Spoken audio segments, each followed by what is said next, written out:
Energy resources यानी ऊर्जा संसाधन। ऊर्जा संसाधन आज के आधुनिक जीवन के विभिन्न पहलुओं जैसे उद्योग, परिवहन और घरों को ऊर्जा प्रदान करने के लिए आवश्यक है। इन्हें मोटे तौर पर रिन्यूएबल और नॉन रिन्यूएबल एनर्जी रिसोर्सेज के तौर पर वर्गीकृत किया जा सकता है। यहाँ पे हम बहुत सारे different type of energy resources और उनके महत्व के बारे में जानेंगे। सबसे पहले बात करते हैं नॉन रिन्यूएबल की। पहले आता है कोयला। डिस्क्रिप्शन इसका क्या हो जाएगा, तो लाखों वर्षों से पौधों के अवशेषों से बना एक जीवाश्म ईंधन यूज़ होते हैं बिजली उत्पादन, इस्पात उत्पादन, सीमेंट निर्माण। मेजर प्रोड्यूसर कौन है, तो India, China, USA, Australia. Advantage क्या है, तो प्रचुर मात्रा में और अपेक्षाकृत सस्ता। नुकसान क्या है, हाई कार्बन उत्सर्जन, पर्यावरण प्रदूषण और स्वास्थ्य जोखिम। फिर आता है पेट्रोलियम। पेट्रोलियम प्राचीन समुद्री जीवों से प्राप्त एक तरल जीवाश्म ईंधन। उपयोग क्या होता है, तो gasoline, diesel, petrochemicals, heating. Major producer हैं सऊदी अरब, अमेरिका, रूस, कनाडा। एडवांटेज क्या है, तो उच्च ऊर्जा घनत्व, बहुमुखी।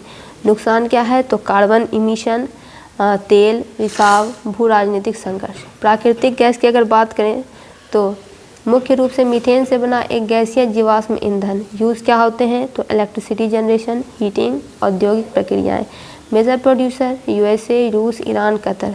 लाभ क्या है, तो कोयले और तेल की तुलना में स्वच्छ और कुशल। नुकसान, मीथेन रिसाव, विस्फोट की संभावना। परमाणु ऊर्जा बातें, न्यूक्लियर एनर्जी की बात करते हैं, तो परमाणु प्रतिक्रियाओं से निकलने वाली ऊर्जा मुख्य रूप से विखंडन के माध्यम से। उपयोग होता है इलेक्ट्रिसिटी जनरेशन। प्रमुख उत्पादक है यूएसए, फ्रांस, चीन, रूस। लाभ ये होता है कि कम ग्रीन हाउस गैस उत्सर्जन, उच्च ऊर्जा उत्पादन। नुकसान ये होता है कि radio active waste, nuclear accident और उच्च लागत। रिन्यूएबल की बात करें तो पहला आता है सोलर एनर्जी यानी सूर्य की किरणों से प्राप्त ऊर्जा। यूज़ इसका होता है सोलर पैनल, हीटिंग यानी solar water heater. Major producer है China, USA, India, Germany. Advantage ये है कि प्रचुर है, टिकाऊ है और कम पर्यावरणीय प्रभाव होता है।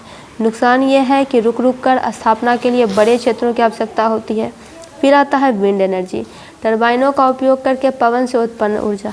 उपयोग होता है बिजली उत्पादन। मेजर प्रोड्यूसर चीन, यूएसए, जर्मनी, भारत। फ़ायदा क्या होता है, तो स्वच्छ, नवीनीकरणीय, उपयुक्त स्थानों में लागत प्रभावी। नुकसान है रुक रुक कर वन्य जीवों और परिदृश्यों पर प्रभाव। फिर आते हैं जल विद्युत। पानी की गति से उत्पन्न ऊर्जा। Use electricity generation. Major producer China, Brazil, USA, Canada. Advantage reliable और low greenhouse gas emission. Disadvantage जलीय पारिस्थितिकी तंत्र पर पर्यावरणीय प्रभाव।